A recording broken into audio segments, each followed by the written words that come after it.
Dwarf coconut is also part of the hybrid coconut, but for that one, the maturity period is very short, 3 years. Then it starts. If you want to go into commercial farming, all these 3 coconut seedlings that I've mentioned, the one which is going to help you is the... You're welcome to today's interview on how to make millions in coconut farming here with the CEO of Osborg Agric Enterprise, Mr. Boachi Yadom, an agri consultant, a farmer, and a businessman, alias Agric Man. Today, we want to consider how to go into coconut farming business. So if that is what you are interested in, stick to the end of this video and make sure you like this video, subscribe, and comment in the comment section. Mr. Boachi, you're welcome to today's interview. Thank you, Na. Okay, so today we want to look at coconut farming in Ghana. Before we go into details, what are some factors that one needs to consider before going to coconut farming in Ghana? In crop production, we have short-term crops, we have medium-term and the long-term crops. Okay. Short-term one is the vegetables within 3 months, 1 to 3 months, and the medium-term you can talk of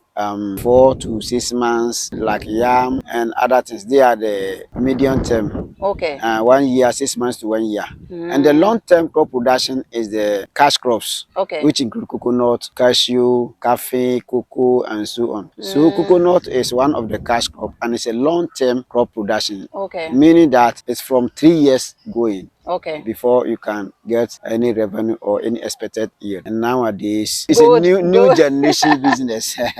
So back to the question. Yeah. If I want to go into coconut farming, what are some of the factors I need to consider? The things I need to put in place before I start? It's like all other crop production, farming. One, you need your land. Okay. You need your capital. You need your seedlings. And also you have to think about the fertility of the land. Okay. I'm talking about fertilizer or manure application. And also weed control is very important. Pest control and the risk management. In coconut plantation, we have one risk which is very serious, like bushfire. Okay, so the bushfire. Yes, how are you going to prepare for that risk? Oh, okay. So these are all the factors to consider before going into coconut farming. Okay, so you just talk about the land. So what type of soil is good for coconut? For coconut, it's better you do land testing. Okay. But in Ghana, more of the farmers don't test land. But naturally, we have some locations that we assume that if a particular crop is grown, the yield, everything will be okay. Okay.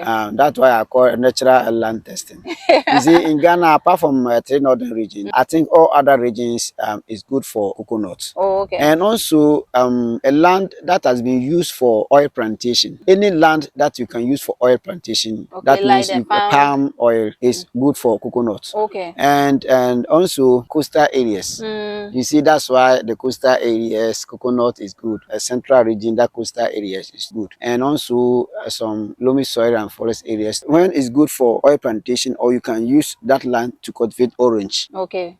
Any land good for citrus, good for oil plantation, is also good for coconut. Okay, what of plantain? Yeah, plantain too is also good for coconut. Coconut needs a lot of water. So any place where it's like waterlogged, but it's not too much, that place is good for coconut. Okay, before we continue, we have a land for coconut farming. So if you're interested, you can let me know. I'll be leaving my contact on the screen in the description section. Just get in touch with me, then I'll take you through the terms and conditions so that you can start coconut farming in Ghana here. Yeah, so, like you mentioned, areas like Asante region, your area, the central region, western region, Bono Afro region, Bono, part of Bono East. At least every part of the country apart from northern region. Even northern region, there are some places that are dwarf coconut. oh, okay. Yeah, it can also do well. So now, after we have been able to acquire our land, how do we select our seed or make sure we select a good seed to plant? A good seed selection is important. Okay. In all crop production, because all the cost and revenue is subject to the seed that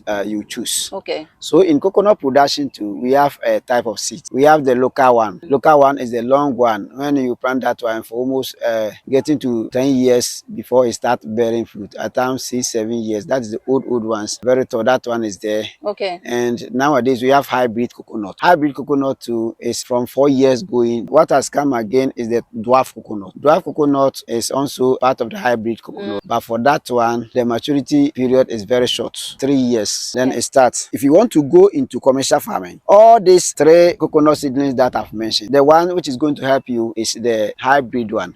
For that one, it starts 4 to 5 years before it starts bearing fruit. The dwarf coconut, this is how it looks like. You see, it's very short. Okay. But it start bearing fruit. This one is good for gardening, like home farming. Okay. But if you want to go into commercial farming, farming in coconut production. The dwarf coconut is not going to help because why? yes, I know you asked why. Although the maturity period is very short, it will start bearing fruit around 3 years going. But lifespan is also short. By 10 to 15 years, the ability to bear fruit that reduce. Okay. The flower will come, but flower abortion it will fall. The number of nuts that the coconut will bear will also start reducing. But for the hybrid one, from 4 to 5 years before it starts bearing fruit, but also the lifespan is very long. You can get 30, 40, 50 years by still bearing fruit. Okay, so there are some people too that said we have other hybrid that can start bearing fruit from 3 years. Yes, that's why I said that that's a dwarf coconut. They are all hybrid. Brazilian one, they are all hybrid. They call it dwarf coconut because it's very short, but it starts bearing fruit. But if you want to go into commercial farming, then you need a hybrid with a long lifespan. Okay. For that one, that is what we are doing. We have a lot of seedlings at Western region. That is where I do my seedlings. So if you want to go into commercial farming and you call me, I'll give you a nice breed that can take you for a long time. Okay, so you have some of the seedlings. Yes, These are the hybrid. Yeah, these are hybrid seedlings. Okay. That's how it looks like. Okay. So do you have the local ones too? Local one I don't have. Because I always deal with the commercial purpose. Okay. Yes, because farming is a business. But local ones can also be used for commercial. No, you see, it will take you a long time before it starts bearing fruit. Okay. And it will be a time that how to plug it will be very difficult. The planting. Yeah. How many do you need on an acre of land? How many seedlings do you need? Plant preparation. Yes. 1 acre of land ranges from 80 to 100. 80 to 100. But I will choose 80. Okay. Because for tree crops, the more the spacing become big, the better it bears fruits. Because you need a lot of air, a lot of space because of branches. Okay. And also, when you choose 80 per acre, you can manage the distance so that you can do other crops. Okay. What are some of the crops? Intercrops production. Yes. When the land is good for maize, you can cultivate maize. Okay. You can cultivate vegetables or other crops. Oh, okay. So that it will reduce the cost of weed control. Yeah. So that is why I always choose the 80 per acre. But you can go 80, 90, 100 per acre. Oh, okay. And it's good. Yeah. Okay. So now, if you acquire your seedlings and you want to start planting, how do you take care of the seedlings? You see, all other cash crop, you have a method of planting. For the coconut, you see the seedlings is very hard. Okay. Yes. And when you are planting coconut takes time to absorb water. Okay. Even when you do the seedlings, it takes a long time before it germinates. Really? Yes. Like how many months? Oh, it can take you 4 or 5 to germinate. Okay. Because of that, when you are planting coconut, you bury the coconut half buried. You have something like that here? Yeah. Have you seen the seedlings? This is the seedlings. Okay. This is the way it looks like. So if you want to plant this coconut, you need to bury half of it. Have you seen there's some cuts where the bud is? That is where the water will pass to penetrate the seedling before it gets so to the soil. Which part are you supposed to expose? You have to expose the top half. Okay. Where you have cut. Coconut one, you just put it there and it's raining. It can penetrate into the soil. So that is why you do the half barrel, so that when it rains, the water can penetrate through the seedlings to the roots. Oh, okay. Yeah. Do you also have to do something again to care for the seedling? Lot of care might be taken because in coconut production, like all other crop production, the weed control is very important. Okay. When we don't control the weeds, then it will be exposed to pests, grass cutters, rats, and other animals can destroy it. Okay. The coconut and other tree crops, they need farm sanitation, like all other crop production. Okay. So your farm sanitation must be one of your top priority. If not, you buy a lot of coconut at a cost, but at the end of the day, you lose some of the coconut. Okay. So I know some people want to practice irrigation. At the same time, others don't want to practice irrigation because of the cost. Yeah.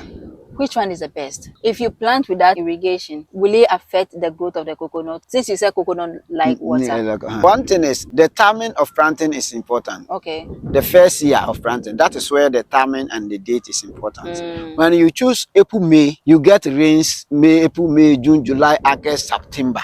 Okay. But then the coconut, the root and everything has penetrated. Okay, so within this period you can do the planting. Yes, the best period is April, May. Okay. Latest by June. Okay. So by that 3, 4, 5 months, May, June, July, August, September, we get a heavy rains. So getting to dry season, November, December, January, although the rains will not there, but it will not. It's a very strong tree. Oh, okay. So during the dry season, you can choose to irrigate or not. You can choose to irrigate or not. Okay. If you don't irrigate, it will not die. Oh, okay. What can kill it is the bushfire. Okay. Or the pests. Okay, so what are some of the pests a farmer should watch out for? I've mentioned why. If you joke with the farm sanitation, grass cutters. Oh, okay. That grass cutters, they will cut all the.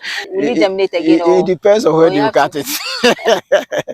If they are wicked to the extent that they cut everything from that, you see, it will not germinate unless you replace. You replace it. Replacement is very important. Every year you go through and see the weak one and strong one, then you replace. Oh, even the hybrid, you have weak ones. Oh, I'm talking about because of weather, because of conditions. Oh, okay. Yeah, if you choose 100 seed, for me, my seedlings, if I give you 80, I know that 100% all the 80 is good. Maybe transportation, transporting the coconut from the house to the farm, loading and offloading. That is where maybe you can get some abnormalities in some of the seedlings. Apart from that, it's solid. And also we have this pest that also affects coconuts. Okay.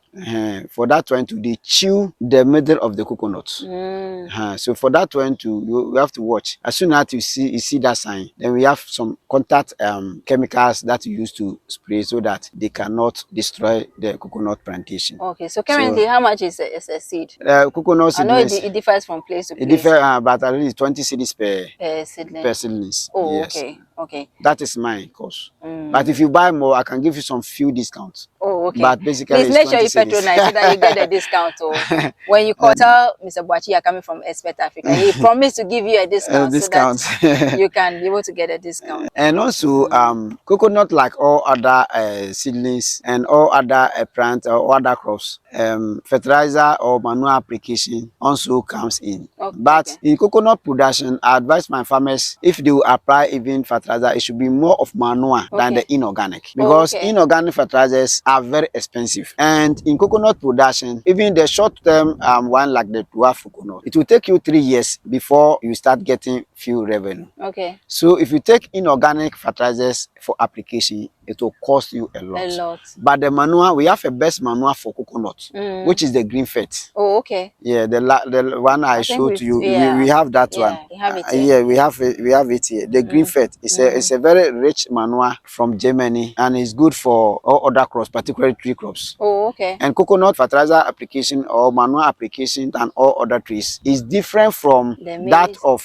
the short term and the medium crop like maize and vegetables. I think we have to talk about that one too in another video. So do you find coconut business as lucrative business? Very lucrative. Very lucrative. Yes. Okay, so it's something that we need to talk about in the next video. Like I said, we have a coconut land available for anyone who wants to go into coconut farming. You can get in touch with me. I'll be leaving my contact on the screen in the description section. I'll also be leaving Mr. Boachi's contact on the screen. If there's something that you want him to help you out, you can get in touch with him and he will sort you out. Some people said when they call us, we don't pick. Please, we pick a lot of calls during the day. Mr. Boachi and myself, we do a lot of calls during the day. So if you call and maybe we are not responding at that time, it could be that maybe we are also busy on other activities. So just leave a message on WhatsApp. All our numbers are on WhatsApp. Just leave a message and we'll attend to you. So our next video is going to be on planting distance, cost and profit involved in coconut farming, and weed control in coconut farming. That is going to be the next video you should be expecting on this channel. After that, we are going to talk about the weed control and maize farming. So stay tuned to this channel so that you can be able to get all the information you need to start your farming this year. I hope you find this video informative and inspiring. Don't forget to comment on this video and also like this video. Share with anybody that needs this video. We'll see you in the next video. You dig a hole, you see, like this.